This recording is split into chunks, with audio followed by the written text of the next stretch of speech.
नमस्कार दोस्तों, स्वागत है आप सभी का द इन्फॉर्मपुर में। आज हम लोग इंडियन नेशनल मूवमेंट के प्रश्नों को सॉल्व करेंगे जो आपकी आने वाली बिहार शिक्षक भर्ती परीक्षा की दृष्टि से महत्वपूर्ण है। तो चलिए वीडियो को शुरू करते हैं। आज का पहला प्रश्न है आपका, भारतीय राष्ट्रीय कांग्रेस ने किस अधिवेशन में पूर्ण स्वराज या पूर्ण स्वतंत्रता को अपना लक्ष्य घोषित किया? ए ऑप्शन है लाहौर कांग्रेस अधिवेशन 1929, बी ऑप्शन है लखनऊ कांग्रेस अधिवेशन 1916, सी ऑप्शन है त्रिपुरी कांग्रेस अधिवेशन 1939, डी ऑप्शन है बॉम्बे कांग्रेस अधिवेशन 1940 या ई ऑप्शन है उपरोक्त में से कोई नहीं। तो जो इस प्रश्न का राइट आंसर हो जाता है वो आपका ए ऑप्शन हो जाता है, लाहौर कांग्रेस अधिवेशन 1929। यानी भारतीय राष्ट्रीय कांग्रेस ने 19 दिसंबर 1929 को लाहौर अधिवेशन में पूर्ण स्वराज के प्रस्ताव को रखा था और 26 जनवरी, इसको भी याद रखेंगे, 26 जनवरी 1930 को इस चीज़ की सार्वजनिक घोषणा करी थी कि हम लोगों का लक्ष्य क्या है, पूर्ण स्वराज को प्राप्त करना या पूर्ण स्वतंत्रता को प्राप्त करना। और इस दिनांक को यादगार बनाने के लिए ही हमारा जो संविधान है उसको पूर्ण रूप से लागू कब किया गया है? 26 जनवरी को, ठीक है। और अंगीकृत कब किया गया है संविधान को? 26 नवंबर 1949 को। तो ये बहुत इंपॉर्टेंट है, ये डेट 26 जनवरी 1930, ठीक है। यहाँ पर देखेंगे प्रश्न हमारा क्या था, भारतीय राष्ट्रीय कांग्रेस ने अधिवेशन में पूर्ण स्वराज या पूर्ण स्वतंत्रता को अपना लक्ष्य घोषित किया था कब? लाहौर कांग्रेस अधिवेशन 1929 में, ठीक है। तो ए ऑप्शन आपका बिल्कुल सही उत्तर हो जाता है। अगला प्रश्न है आपका, भारतीय राष्ट्रीय कांग्रेस का 1931 का अधिवेशन स्वतंत्रता आंदोलन के इतिहास में महत्वपूर्ण है क्योंकि? ए ऑप्शन है आपका, पूर्ण स्वराज की प्राप्ति को कांग्रेस के लक्ष्य के रूप में अपनाया गया था। भारतीय राष्ट्रीय कांग्रेस का 1931 का अधिवेशन स्वतंत्रता आंदोलन के इतिहास में महत्वपूर्ण है क्योंकि आपको कारण बताना है कि क्यों महत्वपूर्ण है। ए ऑप्शन है, पूर्ण स्वराज्य की प्राप्ति को कांग्रेस के लक्ष्य के रूप में अपनाया गया था। बी ऑप्शन है, जवाहरलाल नेहरू के नेतृत्व में राष्ट्रीय योजना समिति का गठन किया गया था। सी ऑप्शन है, राष्ट्रीय आर्थिक कार्यक्रम के संकल्प को अपनाया गया था। या डी ऑप्शन है, उपरोक्त में एक से अधिक या उपरोक्त में से कोई नहीं। तो जो आपका दूसरा प्रश्न है, दूसरे प्रश्न का जो राइट आंसर हो जाता है वो आपका सी ऑप्शन बिल्कुल सही हो जाता है कि राष्ट्रीय आर्थिक कार्यक्रम के संकल्प को अपनाया गया था, ठीक है। कब? 1931 के अधिवेशन में। और एक चीज़ ध्यान रखेंगे, 1931 में ही एक और महत्वपूर्ण घटना हुई थी। क्या? 1931 में ही आपका गांधी इरविन समझौता भी हुआ था, ठीक है। इसको भी याद रखेंगे क्योंकि प्रश्न पूछता है कि गांधी इरविन समझौता कब हुआ था। तो गांधी इरविन समझौता 1931 में हुआ था, ठीक है। चलते हैं अगले प्रश्न की ओर। अगला प्रश्न है आपका, असहयोग आंदोलन के दौरान राम वृक्ष बेनीपुरी ने साप्ताहिक समाचार प्रस्तुत पत्र शुरू किया था। असहयोग आंदोलन के दौरान राम वृक्ष बेनीपुरी ने साप्ताहिक समाचार पत्र शुरू किया था। आपको उस समाचार पत्र का नाम बताना है। ए ऑप्शन है किसान, बी ऑप्शन है कर्मवीर, सी ऑप्शन है तरुण भारत, डी ऑप्शन है उपरोक्त में से कोई नहीं, या ई ऑप्शन है उपरोक्त में से, अच्छा, डी ऑप्शन है उपरोक्त में एक से अधिक, और ई ऑप्शन है उपरोक्त में से कोई नहीं। तो जो आपका तीसरा प्रश्न है उसका जो राइट आंसर हो जाता है आपका वो ए ऑप्शन हो जाता है किसान, ठीक है। असहयोग आंदोलन के दौरान राम वृक्ष बेनीपुरी ने साप्ताहिक समाचार पत्र जो शुरू किया था उसका नाम क्या था? किसान। चलते हैं अगले प्रश्न की ओर। अगला प्रश्न है आपका, 1920 के असहयोग आंदोलन के साथ किस अन्य आंदोलन को सम्मिलित किया गया था? यानी 1920 में जो आपका असहयोग आंदोलन हुआ था उसमें और कौन सा आंदोलन था जो सम्मिलित किया गया था? ए ऑप्शन है स्वदेशी आंदोलन, बी ऑप्शन है खिलाफत आंदोलन, सी ऑप्शन है होम रूल आंदोलन, और डी ऑप्शन है अगस्त क्रांति, ठीक। तो यहाँ पर ध्यान देंगे, जो अगस्त क्रांति है वो तो आपकी 1942 में हुई थी, ठीक है। होम रूल आंदोलन ये आपका 1916 में हुआ था। खिलाफत आंदोलन ये आपका हुआ था कब? 1920 में। और स्वदेशी आंदोलन आपका 1905 में हुआ था, ठीक है। तो यहाँ पर कौन सा मिल रहा है जो 1920 में हुआ हो? आपका खिलाफत आंदोलन, ठीक है। तो चौथे प्रश्न का जो राइट आंसर हो जाएगा वो बी ऑप्शन हो जाएगा कि खिलाफत आंदोलन जो है वो असहयोग आंदोलन के साथ में सम्मिलित किया गया था। खिलाफत आंदोलन जो है आपका वो किसने शुरू किया था?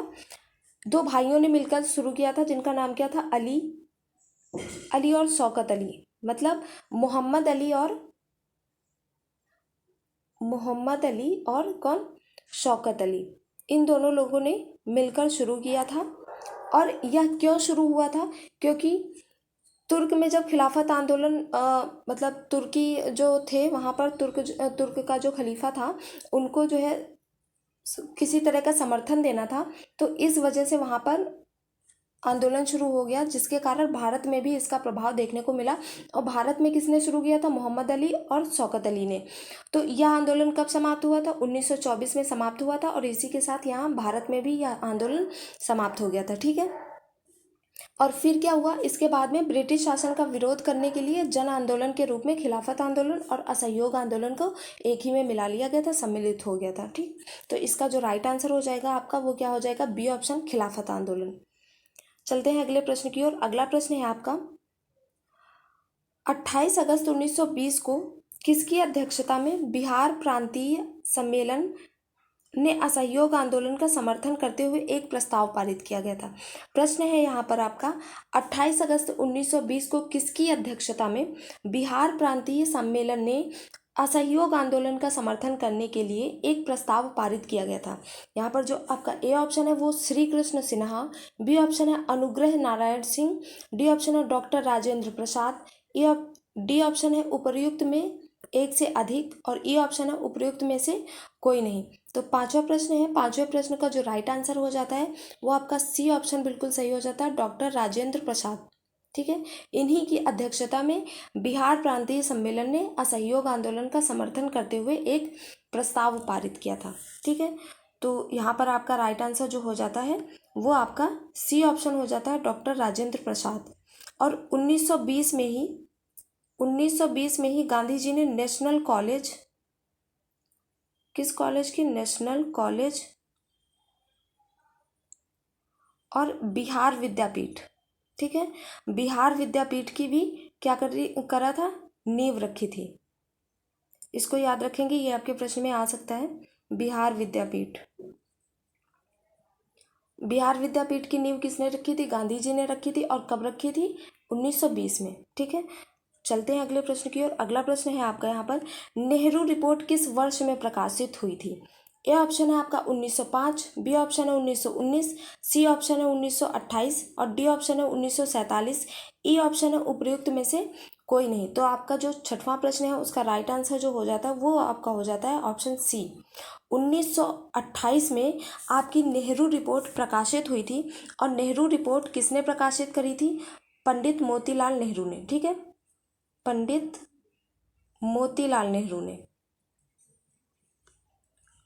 मोतीलाल नेहरू ने इस रिपोर्ट को प्रकाशित किया था। अगला प्रश्न है आपका, पहली मद्रास विधानसभा 1937 के चुनाव में निम्नलिखित में से कौन सी पार्टी सत्ता में आई थी 1937 के चुनाव में। ए ऑप्शन है जस्टिस पार्टी, बी ऑप्शन है साम्यवादी पार्टी, सी ऑप्शन है भारतीय राष्ट्रीय कांग्रेस, डी ऑप्शन है समाजवादी पार्टी, ई ऑप्शन है उपर्युक्त में से कोई नहीं या उपर्युक्त में एक से अधिक। तो जो सातवां प्रश्न है, सातवें प्रश्न का जो राइट आंसर हो जाता है वो आपका सी ऑप्शन हो जाता है कि भारतीय राष्ट्रीय कांग्रेस सत्ता में आई थी। ठीक है, कब आई थी, 1937 में। 1937 में जो चुनाव हुए थे उसमें किसकी जीत हुई थी, भारतीय राष्ट्रीय कांग्रेस की जीत हुई थी। और जो सी गोपालाचारी थे, कौन, सी गोपालाचारी, जो सी गोपालाचारी थी वो आपके 1937 में मद्रास के पहले मुख्यमंत्री बने थे। ठीक है, कौन मुख्यमंत्री बना था, सी राजगोपालाचारी। चलते हैं अगले प्रश्न की ओर। अगला प्रश्न है आपका, 1937 में कांग्रेस की सरकार कितने प्रांतों में बनी थी। अभी जो बताया मैंने कि 1937 में जो चुनाव हुए थे उसमें कांग्रेस जीती थी, तो उसमें कितने प्रांतों में कांग्रेस की सरकार बनी थी। ए ऑप्शन है 7 प्रांत, बी ऑप्शन है 6 प्रांत, सी ऑप्शन है 9 प्रांत, डी ऑप्शन है 11 प्रांत और ई ऑप्शन है उपरोक्त में से कोई नहीं या उपरोक्त में एक से अधिक। तो जो आपका आठवां प्रश्न है, आठवें प्रश्न का राइट आंसर है वो आपका ए ऑप्शन हो जाता है 7 प्रांत। ठीक है, कांग्रेस की सरकार 1937 में जब बनी थी तो कितने प्रांतों में बनी थी, 7 प्रांतों में। ठीक, तो चलते हैं अब अगले प्रश्न की ओर। अगला प्रश्न है आपका, निम्नलिखित में से कौन सी घटना कालानुक्रमिक क्रम में अंतिम थी, यानी आपको वो घटना बतानी है जो सबसे अंत में घटित हुई थी इन सभी ऑप्शंस में। तो देख लेते हैं यहाँ पर, जो आपका मोपला विद्रोह था वो कब हुआ था? 1921 में। मोपला विद्रोह कब हुआ था? 1921 में। और जो आपका खिलाफत आंदोलन है वो कब हुआ था? 1919 में। ठीक है, और कब हुआ था? मार्च के माह में। और जो आपका होम रूल आंदोलन है वो कब हुआ था आपका? 1916। ठीक है, और जलियांवाला नरसंहार कब हुआ था? ये भी आपका 1919 में हुआ था, और ये कब हुआ था? अप्रैल के माह में। ठीक, तो यहाँ पर देखेंगे कौन सा सबसे लास्ट में हुआ था। तो यहाँ अगर सबसे पहले आता है तो क्या हो जाएगा? होम रूल आंदोलन सबसे पहले हुआ था क्योंकि 16 में हुआ था। और जो सबसे बाद में हुआ ये कौन सा विद्रोह है? मोपला विद्रोह। ठीक, तो यहाँ पर आपका जो राइट आंसर हो जाएगा वो ए ऑप्शन हो जाएगा कि मोपला विद्रोह ऐसा विद्रोह था जो इनमें से सबसे बाद में हुआ है। ठीक है, सबसे अंतिम विद्रोह था। तो 90 प्रश्न का राइट आंसर क्या हो जाता है? A option. चलते हैं अगले प्रश्न की ओर। यहाँ पर आपका अगला प्रश्न है, यह किसने कहा था स्वतंत्रता मेरा जन्मसिद्ध अधिकार है और मैं इसे लेकर रहूंगा? ए ऑप्शन है भगत सिंह, बी ऑप्शन है बाल गंगाधर तिलक, सी ऑप्शन है गोपाल कृष्ण गोखले, डी ऑप्शन है चंद्रशेखर आजाद, ई ऑप्शन है उपरोक्त में से कोई नहीं या उपरोक्त में एक से अधिक। तो जो इसका राइट आंसर हो जाता है आपका 10वें प्रश्न का वो क्या हो जाएगा? बी ऑप्शन बाल गंगाधर तिलक। इन्होंने ही कहा था स्वतंत्रता मेरा जन्म सिद्ध अधिकार है और मैं इसे लेकर रहूंगा। ये जो फोटो आप देख रहे हैं ये किनकी है? बाल गंगाधर तिलक जी की है। अगला प्रश्न है यहाँ पर, निम्नलिखित अंग्रेजों में से किसने कभी भारतीय राष्ट्रीय कांग्रेस के अधिवेशन के अध्यक्ष के रूप में कार्य नहीं किया? ए ऑप्शन है sir William Wedderburn, B option है A O Hume, C option है जॉर्ज यूल, डी ऑप्शन है सर हेनरी कॉटन, और ई ऑप्शन है उपरोक्त में से कोई नहीं या उपरोक्त में एक से अधिक। तो जो आपका 11वां प्रश्न है, 11वें प्रश्न का जो राइट आंसर हो जाएगा वो आपका बी ऑप्शन हो जाएगा ए ओ ह्यूम। ठीक है, ये ऐसे अंग्रेज थे जिन्होंने कभी भी भारतीय राष्ट्रीय कांग्रेस के अधिवेशन के अध्यक्ष के रूप में कार्य नहीं किया। हालांकि इन्होंने जो आपकी कांग्रेस की पार्टी है उसकी स्थापना में बहुत महत्वपूर्ण योगदान दिया था। तो ए ओ ह्यूम कभी भी अध्यक्ष नहीं बने थे। ठीक है, अगला प्रश्न है आपका, निम्नलिखित में से किस समाचार पत्र की स्थापना राजा राम मोहन राय ने की थी? 12वां प्रश्न है आपका, निम्नलिखित में से किस समाचार पत्र की स्थापना राजा राम मोहन राय ने की थी? ए ऑप्शन है बंगादूत, बी ऑप्शन है बॉम्बे टाइम्स, सी ऑप्शन है बंगाल गजट, डी ऑप्शन है रस्त गोफ्टर, और ई ऑप्शन है उपरोक्त में से कोई नहीं या उपरोक्त में एक से अधिक। तो जो 12वां प्रश्न है, 12वें प्रश्न का जो आपका राइट आंसर हो जाता है वो ए ऑप्शन हो जाएगा बंगादूत। बंगादूत समाचार पत्र जो था आपका उसकी स्थापना किसने करी थी? राजा राम मोहन राय ने करी थी। और जो बी ऑप्शन है आपका बॉम्बे टाइम्स, बॉम्बे टाइम्स की स्थापना किसने करी थी? आपके बॉम्बे टाइम्स की स्थापना किसने करी थी? रॉबर्ट नाइट, और एक लोग थे कौन? थॉमस करके थे, थॉमस बेनेट। ठीक है, और जो आपका बंगाल गजट है ये किसने किया था? ये बंगाल गजट को जेम्स ऑगस्टस हिक्की इन्होंने करी थी स्थापना बंगाल गजट की। और जो आपका राष्ट्रगोफ्टर है इसकी स्थापना इसका जो है ये जो समाचार पत्र था इसकी स्थापना किसने करी थी? दादा भाई नौरोजी ने।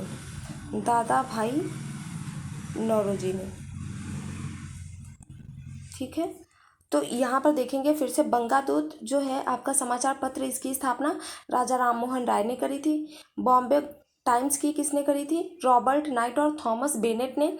और जो बंगाल गजट है आपका उसकी किसने करी थी? जेम्स ऑगस्टस हिक्की ने। और जो रस्ट गोफ्टर है इसकी किसने स्थापना करी थी? दादा भाई नौरोजी ने। ठीक है, तो यहाँ पर जो आपका राइट आंसर हो जाएगा वो क्या हो जाएगा? ए ऑप्शन बंगादूत, इसकी स्थापना राजा राम मोहन राय ने करी थी।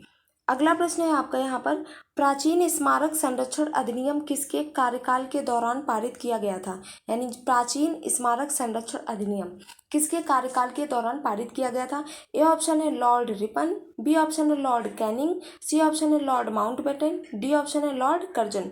तो यहाँ पर आपको बताना है कि प्राचीन स्मारक संरक्षण अधिनियम किसके कार्यकाल के दौरान पारित हुआ था। ये फोटो भी पहचानिए है किनकी है, ठीक है।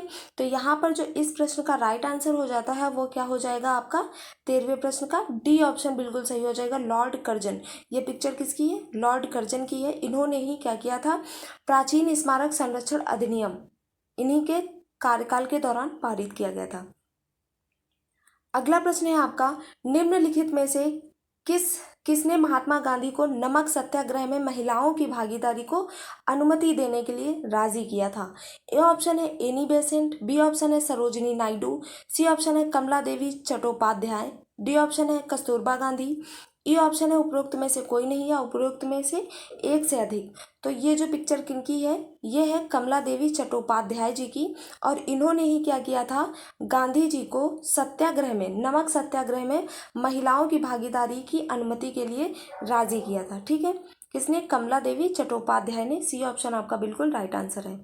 अगला प्रश्न है आपका, निम्नलिखित में से कौन सी घटना 1905 की स्वदेशी आंदोलन के महत्वपूर्ण कारणों में से एक थी? ए ऑप्शन है आपका रॉलेट एक्ट पारित होना, बी ऑप्शन है बंगाल का विभाजन, सी ऑप्शन है मुस्लिम लीग का गठन, डी ऑप्शन है भारतीय राष्ट्रीय कांग्रेस का गठन, और ई ऑप्शन है उपरोक्त में से कोई नहीं या उपरोक्त में से एक से अधिक। तो जो आपका 15वां प्रश्न है उसका राइट आंसर क्या हो जाता है? बी ऑप्शन बिल्कुल सही हो जाता है, बंगाल का विभाजन। क्योंकि बंगाल का विभाजन आपका कब हुआ था? 1905 में हुआ था, ठीक है। 1905 में आपका बंगाल का विभाजन हुआ था, और यही वो थी जो स्वदेशी आंदोलन के महत्वपूर्ण कारणों में से एक थी। क्या? बंगाल का विभाजन। आपका बी ऑप्शन बिल्कुल सही उत्तर है। चलते हैं अगले प्रश्न की ओर। अगला प्रश्न है आपका, खिलाफत आंदोलन किसके द्वारा शुरू किया गया था? खिलाफत आंदोलन किसके द्वारा शुरू किया गया था? ऑप्शन ए है मोहम्मद अली जिन्ना, बी है doctor Zakir Hussain, C option है फखरुद्दीन अली अहमद, या डी ऑप्शन है अली भाइयों यानी अली ब्रदर्स भी इनको बोलते हैं, ई ऑप्शन है उपरोक्त में से कोई नहीं या उपरोक्त में एक से अधिक। तो जो खिलाफत आंदोलन है ये किनके द्वारा शुरू किया गया था? ये शुरू किया गया था आपका अली भाइयों द्वारा, या अली ब्रदर्स भी आपको मिल सकता है, ठीक है। खिलाफत आंदोलन, और इन्होंने क्यों शुरू किया था? जो तुर्क के सुल्तान हैं, ठीक है, उनका समर्थन करने के लिए। जो भारत में खिलाफत आंदोलन है वो शुरू हुआ था, और किसने शुरू किया था? अली भाइयों ने भारत में इसको शुरू किया था, और जब ये तुर्क में समाप्त हो गया था तो यह भारत में भी समाप्त हो गया था, ठीक है। इसका मेन मोटिव क्या था? कि तुर्की के खलीफा का समर्थन करना था। 17वें प्रश्न का, और ये जो खिलाफत आंदोलन है बाद में यह क्या हो गया था? आपका जो असहयोग आंदोलन है उसी में मतलब सम्मिलित हो गया था, ठीक है।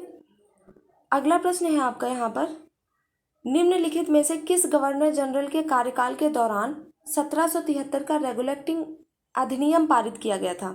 ए ऑप्शन है रामसे मैकडोनाल्ड, बी ऑप्शन है वॉरेन हेस्टिंग्स, सी ऑप्शन है लॉर्ड कॉर्नवालिस, डी ऑप्शन है डुप्लेक्स, ई ऑप्शन है उपरोक्त में से कोई नहीं या उपरोक्त में एक से अधिक। तो जो 17वां प्रश्न है उसका राइट आंसर आपका बी ऑप्शन हो जाता है, वॉरेन हेस्टिंग्स, ठीक है। ये वॉरेन हेस्टिंग्स की पिक्चर है। इन्होंने क्या कि इनके कार्यकाल में क्या हुआ था?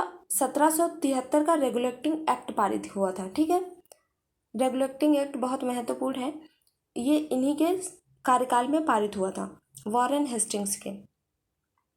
18वां प्रश्न है आपका, निम्नलिखित में से कौन सा 1773 का रेगुलेटिंग एक्ट का प्रावधान नहीं था?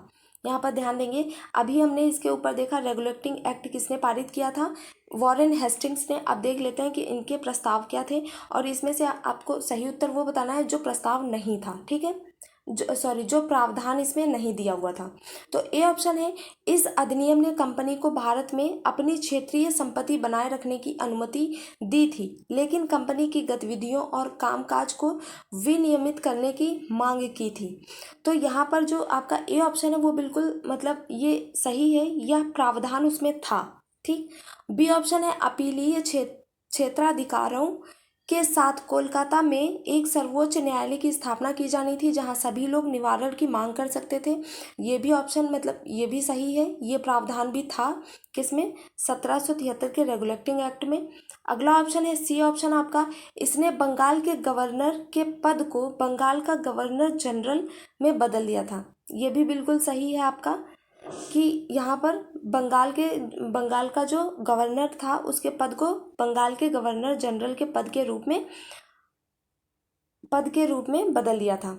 और आपका यहाँ पर डी ऑप्शन है, कंपनी राज्य की एक अधीनस्थ विभाग बन गई थी और भारत में इसकी क्षेत्रों को ब्रिटिश आधिपत्य कहा गया। ये आपका गलत ऑप्शन है और गलत ही हमसे पूछा गया है, तो ये आपका बिल्कुल सही उत्तर हो जाएगा। यानी राइट आंसर आपका क्या है, डी ऑप्शन बिल्कुल राइट आंसर है। ठीक है, तो 18वें प्रश्न का जो राइट आंसर है आपका वो क्या है, डी ऑप्शन बिल्कुल सही उत्तर है।